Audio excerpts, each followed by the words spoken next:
Hey, Patty. Morning. How are you doing? Doc? I'm good. It's good to sit down and talk with you. We talk all the Always. time, right? But Sometimes about important stuff and Yeah. sometimes not. it's all important because There we're you talking go. about it. There you go. All right. So, Patty, you've been on both sides of the fence here, right? Absolutely. You've been a patient and you've been on the leadership side of healthcare, Thank right? you. So tell me, how has being a patient and being a professional and a leader shaped your view of healthcare? Well, just to make a short story start this interview. Okay. Last year I had open heart surgery. While I was in the hospital getting a triple bypass is when my own Medicare card came. So I was under 65 on Marketplace coverage. Okay. Obamacare, Affordable Care Act, whatever act, you name it. Yeah. Tickled Barack gave me insurance.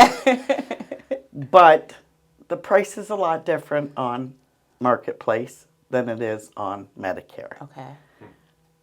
Surgery couldn't wait. Yeah. But when I did go on Medicare, the very first blood draw I got by a company that I represent and have a lot of faith in was denied. What? So I called them on the phone and I said, I've gotten a bill for something that should be zero charge. And the gentleman I was talking to was looking at stuff and he said, Patricia, are you the agent on this account and the client? And I said, yes, sir, I am. But don't just fix it for me. Fix it for all my people, okay? Yeah. Well, of course, there was a coding issue on my bill, which we may or may not have experienced before, but it throws your stuff in every direction. Yeah. By a simple call to the doctor's office, we were able to get it fixed. And a $413 invoice that I received was never actually due. Good. So that's just a little bit of insight on being on Yeah. both sides of the coin. Yeah. But this year I'm licensed with 13 different carriers. Okay. They're all governed by Medicare, which is our federal government. Okay. So they're only able to be so far apart. But you definitely see differences. Yeah. So I try to be the eyes and ears for my clients. Yeah. You said a lot of great stuff, and I want to just kind of unpack a little bit of it. So you mentioned Marketplace is different from Medicare. For Correct. our listeners that may not understand the difference between, like, what is Marketplace? Okay, Marketplace coverage now. In our country, there is only 4 choices of ways to obtain health care. Okay. Marketplace, some call Obamacare, some call the Affordable Care Act, is for anyone ages 18 to 64. Okay. You cannot have Marketplace insurance once you go into Medicare. But if you do not have employer coverage, that is your alternative. Okay. And what if you're 64 but you don't qualify for Medicare? Medicare. Correct. There's a lot of people that just haven't worked enough hours. Right. You become a Medicaid recipient for the rest of your life. Okay. Unless someone was kind enough to leave you a big inheritance that doesn't allow you, your assets are too high to go into Medicaid. Okay. But I have a 70-year-old client who was a caregiver for her parents from age 28 to 71. Okay. The other sisters and brothers paid her to take care of them. She never got a W-2 form. She never paid into Social Security. She does not get a check every month. She does not have health care. People don't realize how detrimental that can be. Yeah. So, yeah, Marketplace is anyone non-Medicaid qualifying Okay. that needs health care that's just under 65. And it's income based? It is, because there are different subsidy levels. Okay. This year I'm licensed with 7 companies for Marketplace. A lot of that is determined by the hospital network you use. Okay. Because their networks are somewhat smaller than Medicare. Okay. Okay.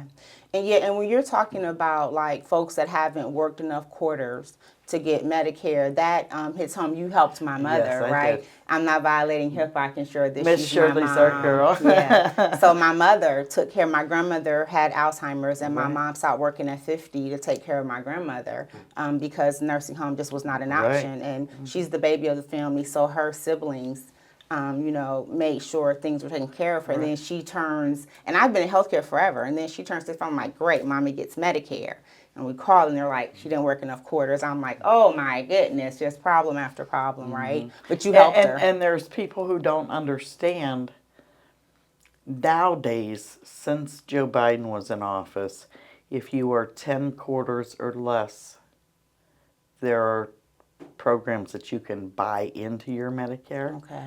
Now, of course, your Part B already has a fee each month, but depending on your distance from qualifying, sometimes you can add a little additional and still receive your Medicare. Now, what is Part B, Patty? Part B is going to cover your doctors, any testing that you would have done, durable equipment if you would, God forbid, need a wheelchair, oxygen tank, whatever. That is all that falls under Part B. Okay. And when we talk about Part B, the difference is that there is a Part A. Correct. Tell me about Part A. Part A, I personally call prepaid because, trust me, every paycheck you ever got, you paid for it. But Part A is only going to cover you if you are inpatient admitted to the hospital. Okay. Now, I won't kid you, it's 80%.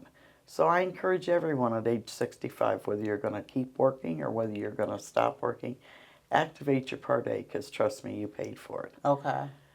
If you're still under employer coverage, I don't have people activate Part B because, number one, both companies aren't going to pay claims on you, so why pay for two coverages? Got it. So Great. So you talked about this a little bit when you were talking about, your experience with your hospital stay and the insurance conundrum and what that looked like. And for you, you were able to navigate it because this is what you do. right. But talk to me about some of the inequities that you see in this insurance world that we all have to eventually be a part of. I used to tell people, Latrice, that Part C meant confusing because our government almost forces that. In reality, Part C just means combined, and all they're doing is combining your benefits under A, C, A, B, and D into a C. Earlier you mentioned if you have a certain, which I understand Medicaid is basically income-based. Correct. So say you are a person who has this life-altering event, but you have 401k. You aren't. They're so going to make you spend that down. This year, the asset level is $2,500 for an individual, $3,500 for a couple. Wait a minute. Exactly. That is your asset level. So if you have, wait a minute, let me back up. Okay. You can own your home. Okay. You can own an individual car. Okay. Each one could have a car in their name. Okay. That's if you have family jewelry or something like that, yes, you're but stocks, bonds, 401k, anything that you can turn into liquid, no. You can't have a second property, a second vehicle. All that they say, sell it and live off of it.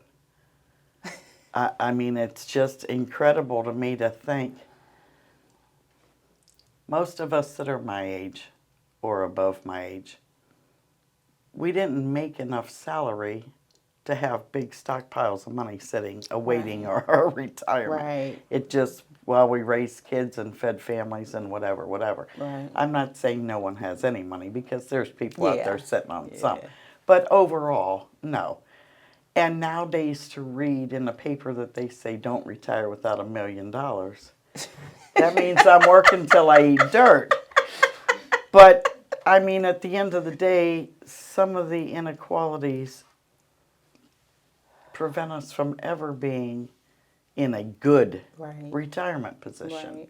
And I explain to people at some point we have to say, that's it, I'm not working anymore. Yeah. Either health-wise, mental health-wise, whatever. Right. We just have to be done.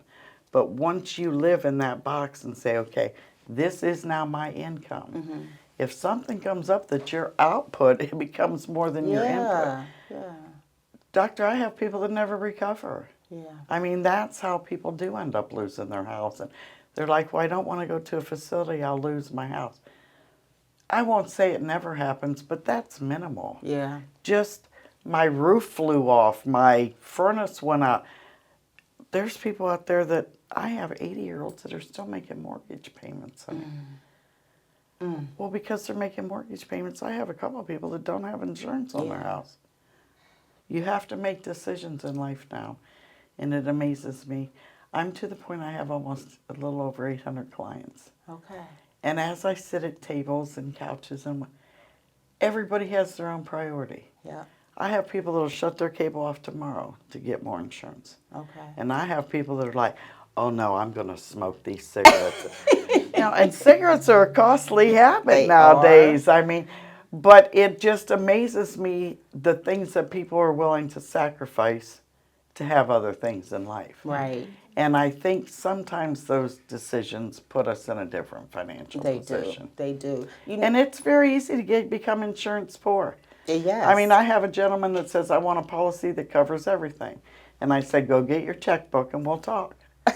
Because to cover everything, that's a chunk of change. It is. It is. It is. And, you talk about, if you have this 401k, you can't get Medicaid, so you're paying out of pocket for your insurance, but you're going to blow through that in no time on medical bills. Very few people last more than 6 months unless they have more than $100,000. See, and these are those spaces where it's really important to talk Shameful. Yeah. It's shameful. Yeah. And when you talk with these are things we need to be lobbying and talking about, because it may not affect us now, but one day it may. Well, and my big thing is, how dare you let us work for 50 years to accumulate that money, think that we have a small pillow, and then go, oh, not so much. We need that all back. That's not the way this was designed to work. See, yeah. And don't put me in that position. Even in a 6-month period, the mental anguish that causes can deplete someone's health for the rest of their life. Yeah. Yeah. I mean, some people can't see their way back from that. No. No. And I don't ever want to go back to the position that I was in 5 or 6 years ago, where I drove away from people's houses going, are they going to eat supper or are they going to take medicine? Because I just knew they couldn't do both. And this is America. Right. That should never ever happen. Right. And we talk about justice. This insurance justice is a Total huge injustice. Total, right? And like our legislators and our Congress people, I always talk about my lens and my lens of privilege. And if something isn't my problem, then it's not a problem. And we have our didn't affect my life, so what do I care? Yeah. And we have our legislators and our Congress people who don't think about these things because it's not affecting them. So this is why it's so important for us to, our lobbying and our advocacy and talking to our Congress so that our voice can be at the table. And I think we forget about health insurance. So I talk to Representative Sykes probably once a month. I love her. Amelia's. I love Amelia. I'd like to call her friend. Yeah, but, she is. You know a little bit about my past, working for the city, working for the Board of Elections. But I really, some of it is just disastrous. It is. You can't tell me that some of this couldn't be different. They don't need to make it as tough as they make it. And last year, before our presidential election, I was sitting in a Walgreens and a Giant Eagle for Medicare open enrollment. Okay. And a lot of people that are my clients do know my past. And they would sit down at my table and go, what are we going to do? Unbeknownst to them that I'm over 65 and in my own plan, so my normal response is, I'm holding an oar for the same boat you're sitting in. But in reality, and I hate to throw my politics into this conversation, but bold conversations. I was reminding people, the people in Washington, some of the people in Columbus or whatever your state capital is, are never going to be Medicare recipients. Never. Their families aren't going to be Medicare recipients. I can't go to Walter Reed Hospital. You can't go to Walter Reed Hospital. They can walk in for a hangnail. Yeah. And we are kind enough to pay for them to do that. So if someone takes a pen and writes their name and says no more Medicare, none of them are ever going to be affected by it. 88 million of us, Will be. what do we do next? What is our alternative? Right now, the only 4 ways to get insurance in our whole country are employer coverage. Okay. Seniors don't have that, most of them. If they're at the greeter at the Walmart, they don't get enough hours to get insurance. Don't kid yourself. Medicare, Medicaid, or the Affordable Care Act, Obama. That's it. Which is the marketplace, right? Right. You cannot call up Anthem, Blue Cross Blue Shield and say, give me a price on insurance. Nobody's answering that phone. That does not exist anymore.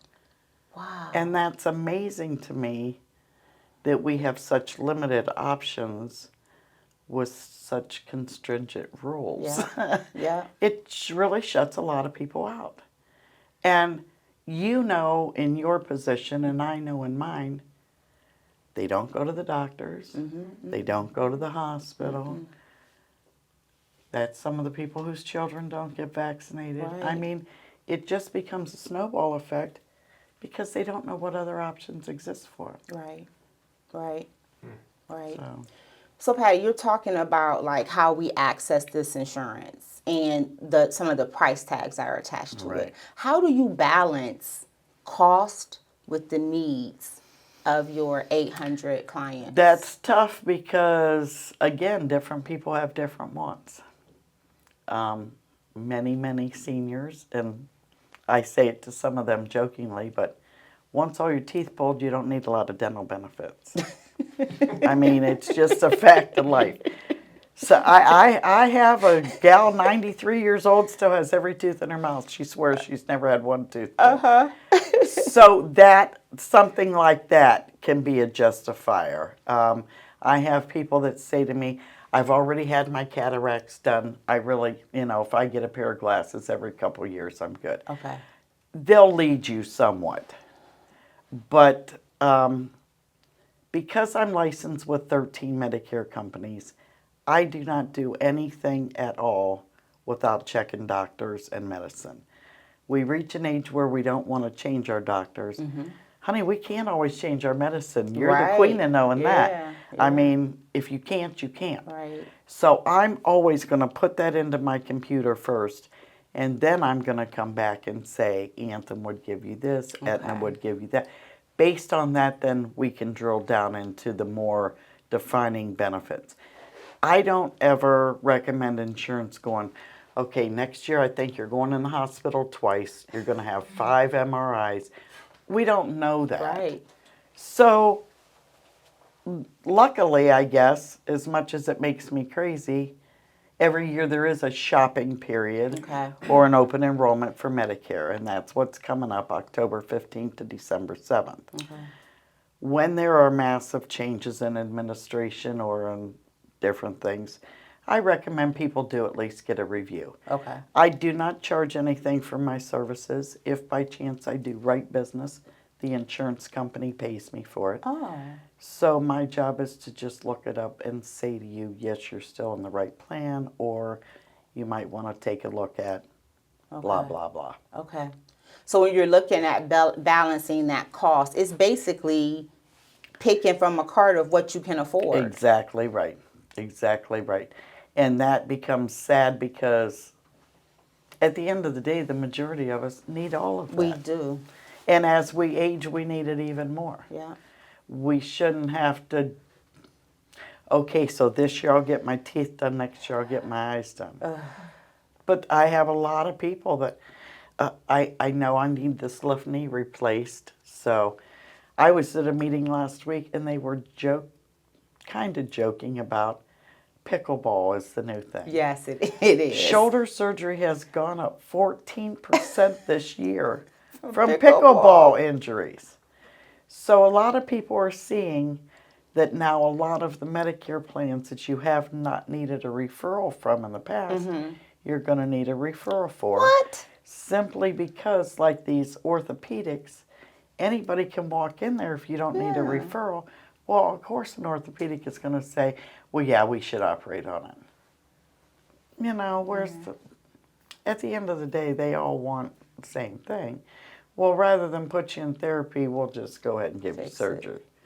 So they want to now have that as a referral so that your primary knows that you are seeking additional help to see if you can go through a month of rehab or whatever and put the racket down for a minute and get better. See, I have mixed feelings about I call that gatekeeping, right? To a point, And I have yes. mixed feelings about it because for the people that really do need the That's the service, part I you're agree in this hamster wheel of, I need to, I spent 10 years working for an orthopedic surgeon. Okay. And the peer-to-peer reviews, like, he hated those.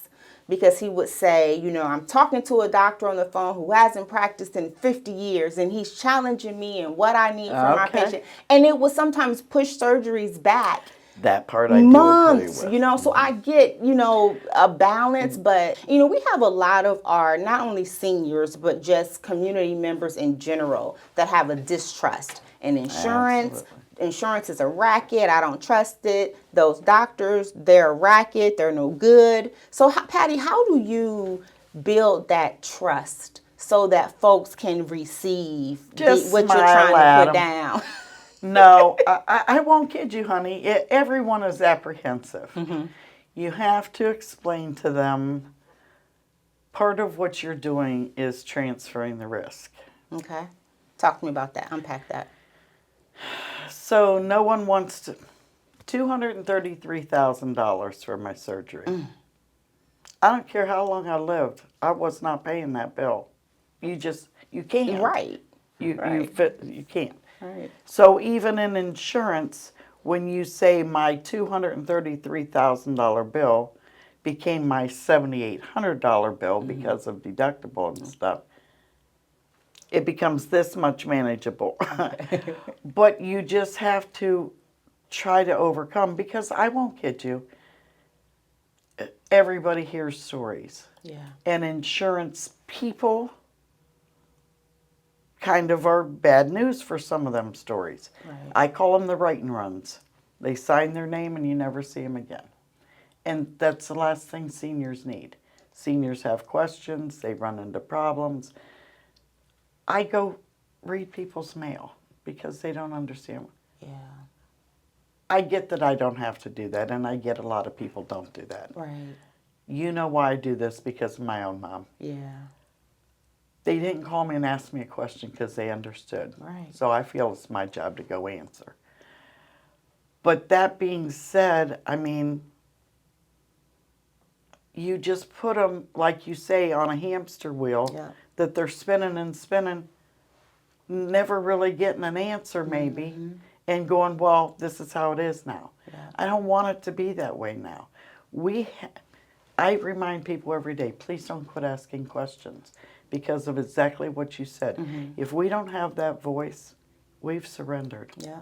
Then at that point, they can do whatever they want. Yeah. Yeah. And they've already showed us if they can, they will. Yes. So, Yes. I mean, we have to have a voice. Right. Right. So, Patty, like, what would a 3-year plan, like, what things would you see us needing to put in place over 3 years to create more equity in insurance access? you have to standardize some of these plans. You shouldn't. Okay. They can, they've proved to us they can. But you shouldn't say, this group only qualifies for this group. I understand as just an adult, there has to be guidelines and cutoffs, but there's also exceptions to every rule. At the beginning of last year, when a lot of cuts were made after COVID and many people got taken off of Medicaid. Yes, unraveling. And don't get me wrong, there was some that should have never been put on, and I was aware of that too, but I didn't put them on there, so it wasn't my job to take them off. But that being said, I have a lady that's a double leg amputee from diabetes. She's attached to a 150-foot oxygen hose that plugs in 3 rooms of her house. Wow. She made $22 annually for the year, more than was allowed, and lost her aid.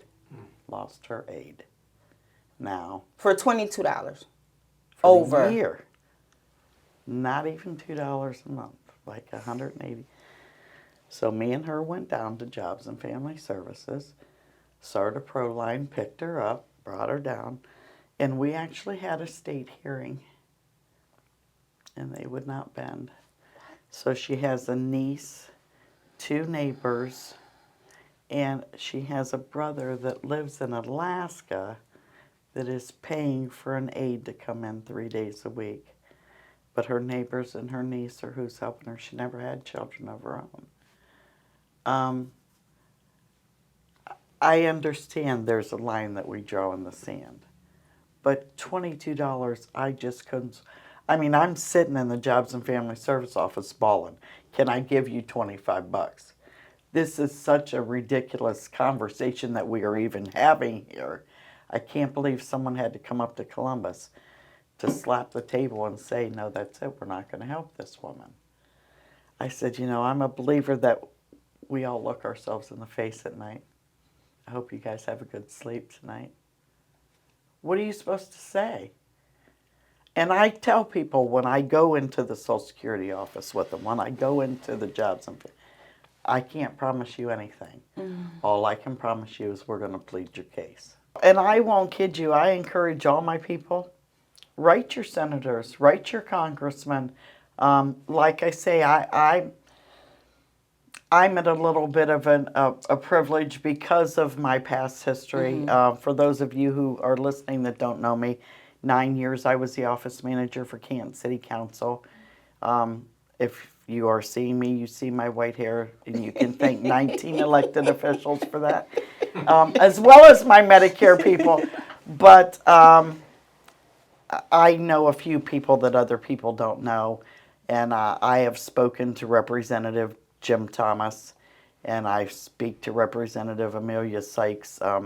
Amelia Sykes actually at one point earlier this year tried to help me get a few people to go to Columbus and talk that were other agents and plead our case, but Mr. Houston said decisions were made. There was no need for a conversation, so squash that. But write to people, call people. Like you say, voting, of course, changes things, but share the knowledge. That's the main reason why I do this, guys. Everybody, probably now starting at age 60, we get crap in the mail, our phone, our TV commercials. They're telling us exactly what they want to say to sell their product. Yeah. Never do they tell you what is involved in their product. Right. The good, the bad, or the ugly. Right. You don't hear any of that. We got to know the truth. Most people aren't idiots. Just explain it to them. Yeah. That's the whole thing, is just sharing the knowledge. You know, I sit in here, I sit at the Hunger Task Force, I sit at a couple food pantries. I give away rolls of toilet paper and disposable razors and answer questions. Right. That's why I'm there. Right. I'm a believer we just don't know what we don't know. Exactly. I had a lady call me last week. She was a referral from my own doctor's office. And she said, Dr. blah, blah, blah, told me to call you, said you're the best in the business. And I laughed and I said, well, I've evidently got him fooled. But at the end of the day, she said, I don't even know what questions to ask you. I'm that confused. See, you know, we asked that question about what can we do. And this is, I yelled this from mountaintops.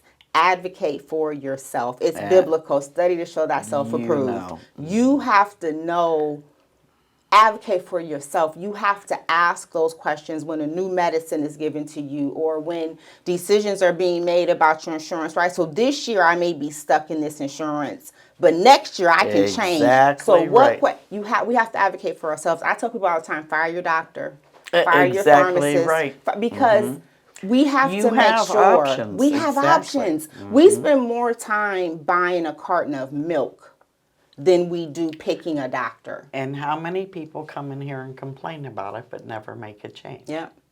Yep. I had a lady that tell me that her doctor hadn't looked her in the face for the last 6 years.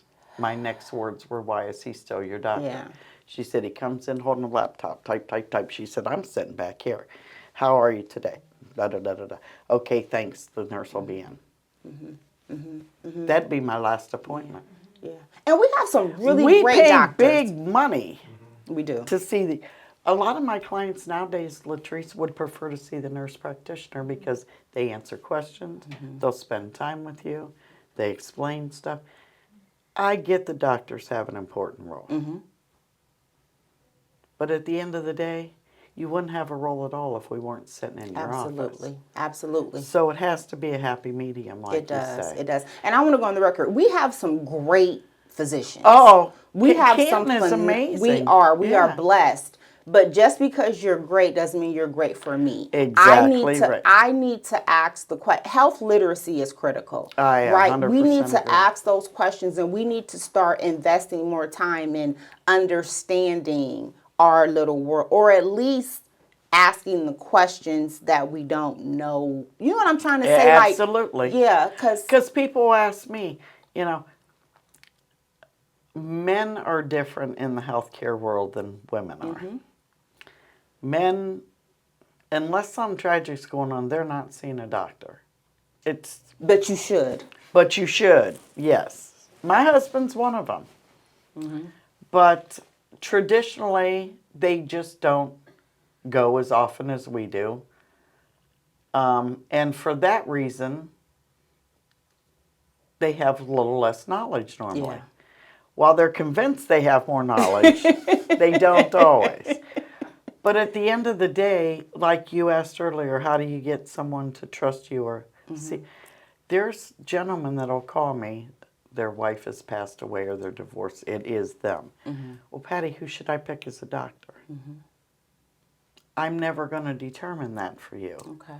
Because like you say, we all have different assumptions of what we want service to be from a doctor. Exactly. Do you want a man or a woman? Do you care about bedside manner? Do you want someone that's just cut to the chase and blurts it out? Oh, by the way, you have cancer.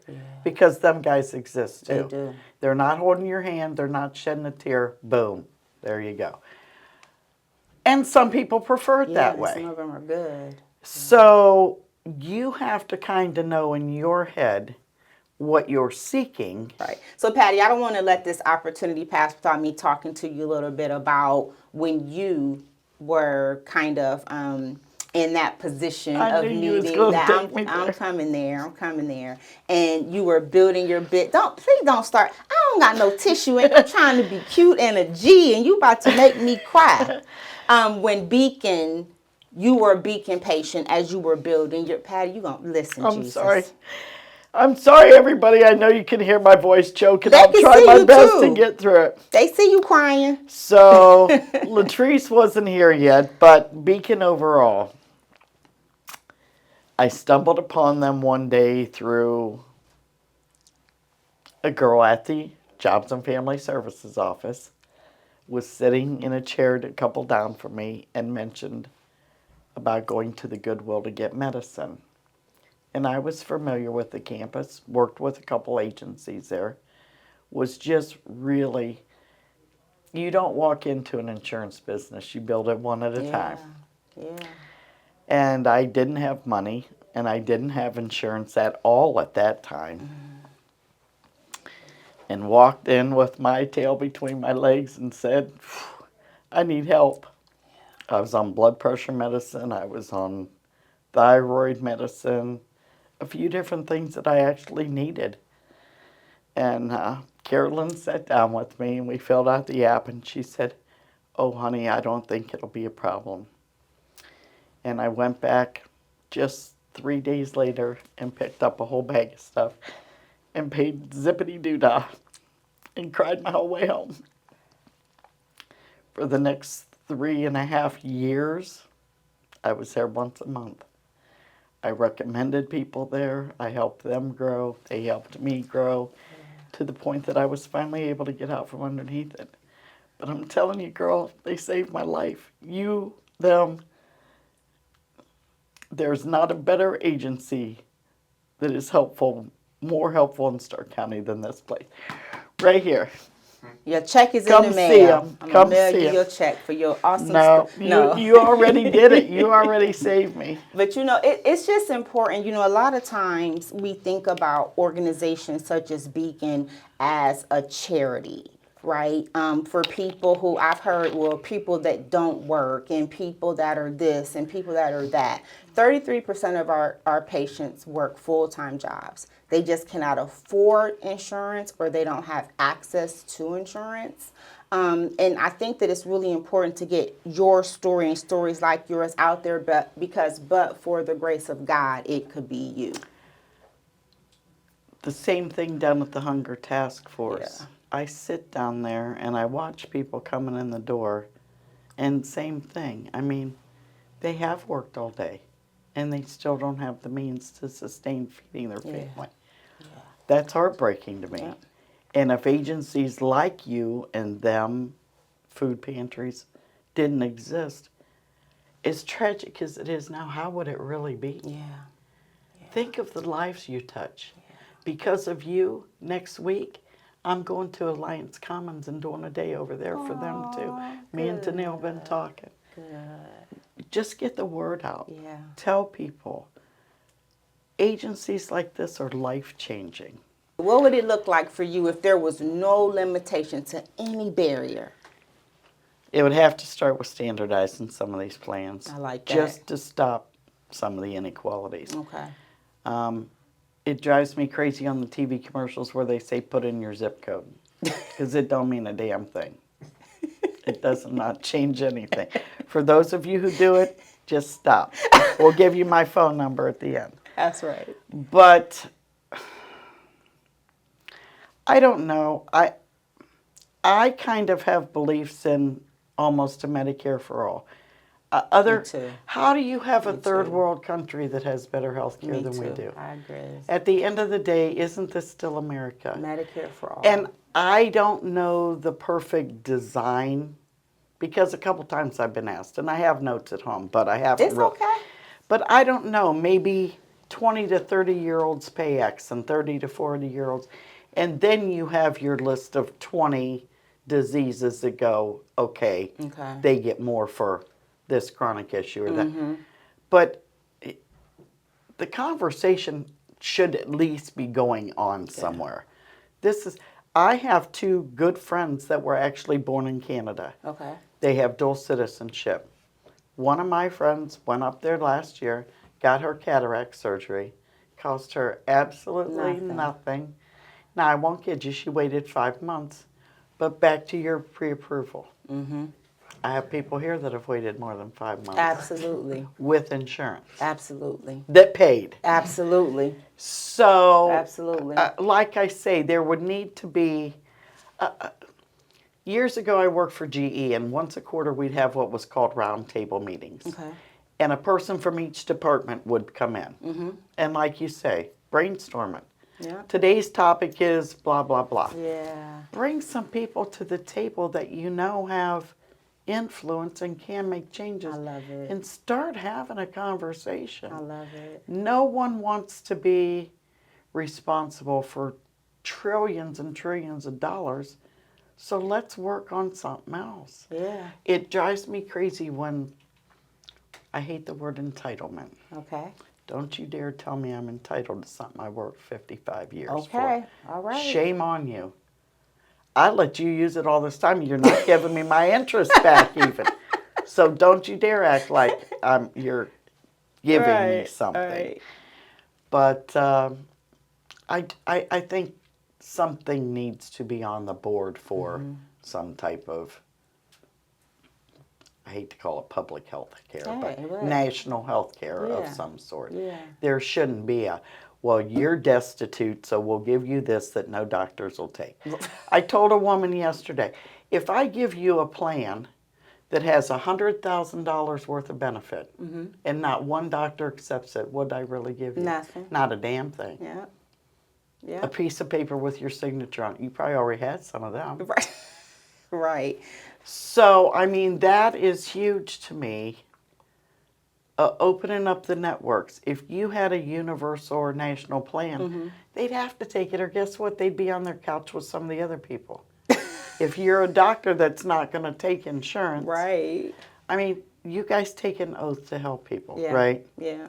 Yeah. That's part of helping people. You know, Patty, what I hear you saying is how you build equity. You give people what they need to thrive. Like when you were Absolutely. talking about that step thing, that's buckets of this is what you need to thrive. Patty Right. may need shoes, but Latrice needs a coat. Exactly. So give people what they need to thrive. Absolutely. Patty, you are amazing. It has just been such a pleasure. Love you, girl. And write and run. I love that. Write and run. Like you write it and you get out of How here. many seniors, though? Yeah. That's what scares me about the people calling them on the phone. Yeah. They have no clue who they're talking to. Yeah. Are they even talking to a human? Right. Nowadays, we don't know. Because AI is, It's scary out there. So, Patty, before we wrap up, is there anything you want to talk about, you want to share that I didn't cover, that we didn't bring up during this time we've had together? Yeah, and it will be that exactly. I know you guys' phones are ringing. I know your mailbox is full. I know your phone. No, you're not getting another stimulus check. Quit reading that. It's a bunch of BS. If we could get one, I hope we all get one. Same as a food card. I have people call me and say, I want a $200 food card. So do I. But at the end of the day, that's why there are guidelines. But I think we just need to speak to professionals. Okay. Don't just answer your phone and answer questions. The Medicare office and the Social Security office will never call you on the telephone. Okay. Snail mail only. Okay. It's the federal government. They are not paying to employ people to call and harass you. Okay. People call me and say Medicare just called. No, ma'am, they did not. Mm-hmm. They didn't today. They won't tomorrow. I try to encourage people to not answer their phone. And I know that sounds terrible. Mm-hmm. Your children and the people you know are probably saved in your phone. Yeah. If their name comes up, you know who's calling you. Yeah. If it says spam, if it says do not pick it up, because somebody somewhere is probably not doing the right thing. Yeah. I have a couple people that have been scammed, but my biggest word of encouragement is, yes, you should be reviewed. Yes, you should be reviewed with a professional, just for your own peace of mind. Yeah. Even if they don't change you plans. If you know that somebody has verified your doctors and your medicine and still says your plan is working for you and you know you're not receiving bills at home, then chances are you don't have to change. Okay. But look at it. All right. Review it. All right. So watch out for spamming and scamming. Absolutely. And be careful. Well, Patty, you know I love you, girl. Mama P, that's what I call her. There you go. So you know I love you. Dr. Lala. I thank you for this time. It's been amazing. Thank you.